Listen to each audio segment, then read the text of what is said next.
दिवाळीचा आज भाऊबीजेचा पर्व आहे. आज आपल्यासोबत सुष्मिताई अंधारे आहेत. ताई, आज आपली भाऊबीज कुठं आहे? खरं तर मी कामानिमित्त पुणे, मुंबई आणि इतरत्र असते. मात्र दिवाळीला हमखास गावी अर्थात परळीला. सो माझ्या कुटुंबासोबत मी ही दिवाळी करते आणि भाऊबीजेच्या निमित्ताने म्हणजे अक्षरशः मला 18 भाऊ आहेत आणि मोठी फॅमिली आहे आणि आमच्याकडे सगळी जॉईंट फॅमिली असल्यामुळे असं चुलत मावस सख्खे असा काही प्रकार नसतो. सगळी फॅमिली एकत्र असते आणि त्याच्यातली मी लाडकी एकुलती एक बहीण आहे.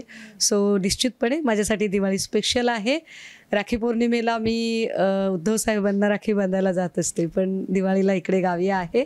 पण तोही अजून आनंद आहे की सकाळी महाराष्ट्राच्या कुटुंब प्रमुखांनी आणि अर्थात माझ्या भावाने मला विशेषत्वाने फोन करणं आणि भाऊबीजेच्या शुभेच्छा देणं. सो निश्चितपणे स्पेशल दिवाळी आहे.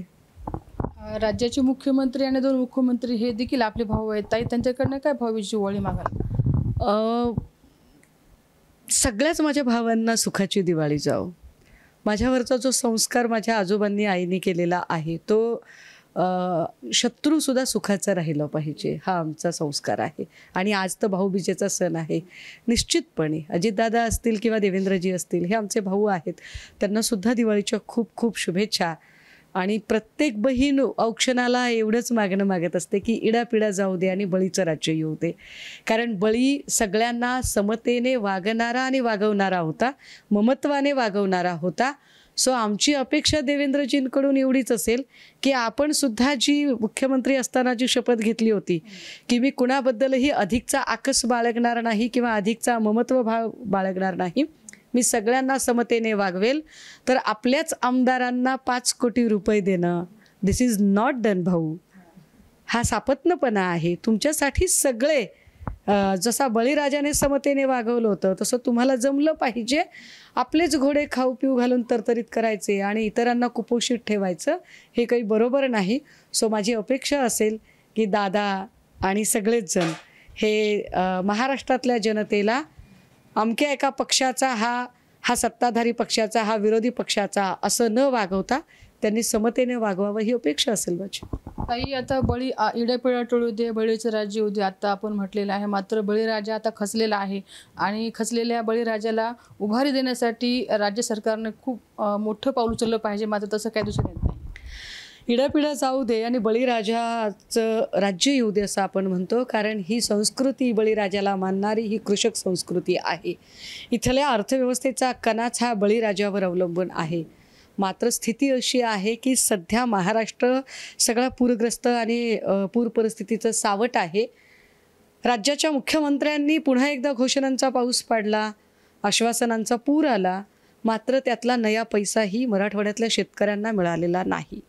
ज्या पद्धतीने त्यांनी आश्वासनांचा फुलोरा फुलवलेला होता आणि सांगितलं की आम्ही एवढे पैसे देतोय, आम्ही काय 47,000 3,47,000, मात्र त्यातले 3 लाखाची कैफियत अशी आहे की रोजगार हमी योजनेचं त्याला गाजर दाखवलेलं आहे. म्हणजे हा असा कोपऱ्याला गुळ दाखवला आहे, तो नुसता आपण बघू शकतोय पण खाऊ शकत नाही, अशी स्थिती सरकारने करून ठेवली, जी अत्यंत वाईट आहे.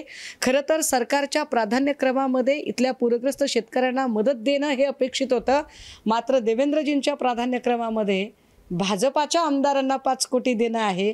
शेतकरी मात्र त्यांच्या प्राधान्यक्रमामध्ये अगदी शेवटच्या क्रमांकाला सुद्धा नाही. हे दुर्दैवी आहे. मात्र यासाठी शिवसेना उद्धव बाळासाहेब ठाकरे खंबीरपणे महाराष्ट्रातल्या बळीराजाच्या पाठीशी उभी राहते आणि त्यानिमित्ताने पुढच्या महिन्यामध्ये पुन्हा एकदा सन्मान्य पक्षप्रमुखांचा मराठवाड्यात दौरा आहे. पूरग्रस्त भागामध्ये ते अनेक ठिकाणी पाहणी आणि प्रत्यक्ष मदत किती मिळाली नाही मिळाली यासाठी ते स्वतः पाहणी दौरा करत आहेत. येणाऱ्या 5 नोव्हेंबरला त्यांची केजला एक महत्त्वाची बैठक सगळ्या शेतकरी बांधवांच्या सोबत सुद्धा आहे. ताई, आता भाऊबीज आहे. महाराष्ट्रातल्या तमाम बहिणी मुख्यमंत्र्यांच्या लाडक्या बहिणी आहेत. मात्र बहिणींची दिवाळी गोड होत नाही आहे, कारण की जे त्यांचे घर आहे, संसार आहे, ज्याच्यावर चालत होता, जो शेती कणा आपण आता म्हटलेला आहे, तो निसर्ग झालेला आहे. तर गोड दिवाळी कशी होणार बहिणींच्या? नाही, काय असतं माहिती आहे का, जो भाऊ असतो ना खरा, तो जाहिरात करत नसतो मी तुझा भाऊ आहे म्हणून. तो भाऊ असतो आणि तो अनसेड बॉन्ड असतो. अव्यक्त भावना असतात पण त्या फार पक्क्या असतात. तुम्ही असं कधी बघितलंय का की आज माझ्या बहिणीला भेटायला गेलो आणि तिला मी 5,000 रुपये देऊन आलो आणि त्याचा बॅनर कधी बसस्टँडला बघितलंय का? नाही. तो अनसेड बॉन्ड आहे. हे जे लाडकी बहीण योजना करून त्याचं क्रेडिट घेणारे जे लोक आहेत, मग ते आमचे देवाभाऊ असतील, आमचे दादा असतील किंवा एकनाथ शिंदे असतील, ही सगळी माणसं हे जाहिरातवाले भाऊ आहेत, हे ब्रँडिंग भाऊ आहेत सगळे. त्यामुळे मागच्या वर्षी निवडणुका होत्या, मागच्या वर्षी जाहिरात करणं गरजेचं होतं, मागच्या वर्षी आनंदाचा शिधा देणं गरजेचं होतं. आता शिधा द्यायची काय गरज आहे? विशेष मागच्या वर्षी निवडणुका होत्या म्हणून घाईघाईने योजना आणली, पण घाईघाईने आणलेल्या योजनेत आत्ता आपण बघतोय, कालच आकडेवारी आपल्या सगळ्यांच्या माध्यमातून आम्हाला बघायला मिळते की 12,000 भाऊ बहीण योजनेमध्ये पुरुष लाभार्थी 12,000 निघाले. 164 कोटीचा घोटाळा. म्हणजे काय पद्धतीचं सध्या सरकार चालू आहे. आंधळं दळतंय कुत्रं पीठ खातंय. कशाचाच कशाला मेळ नाही आहे. ज्या पद्धतीने ही योजना अत्यंत घाईघाईने आखली गेली आणि सदोष योजनेची अंमलबजावणी करताना राज्याच्या तिजोरीवर बोजा पडला, ज्याचा परिणाम सामाजिक न्याय विभागाचे तब्बल 450 कोटी रुपये आत्ता आणि आधी वेगळे हे सगळे वळवले गेले. सामाजिक न्याय मंत्री ज्याला केलेला आहे त्याला आपल्या खात्याचा निधीच राखता येत नाही, कारण त्यालाही जो कधी आला त्याला कधी त्याच्या कुटुंबाचा कधी कारभार सांभाळता आलाय का माहीत नाही. त्याला जर तुम्ही अचानक एवढ्या खात्याचा मोठा कारभारी केलं तर त्यालाही तो कारभार सांभाळता येत नाही आहे. अशा सगळ्या परिस्थितीमध्ये इथल्या बहिणींचं काय होणार? त्यातही म्हणजे हे नुसतं आर्थिकचं आहे का? तर नाही. गुन्हेगारी किती वाढली आहे.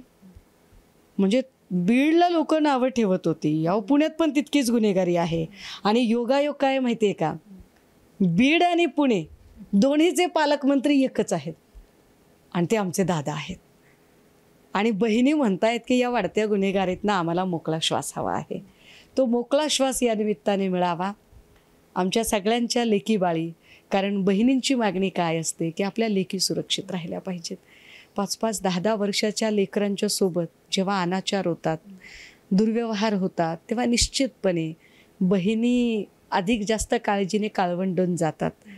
या दिवाळीच्या दिव्यांमध्ये त्या बहिणींची काळजी संपून जावो, काळवंडलेले चेहरे उजळो आणि ते चेहरे उजळण्यासाठी सगळ्या सरकारमधल्या भावांनी प्रयत्न करावेत एवढीच अपेक्षा आहे. नक्कीच.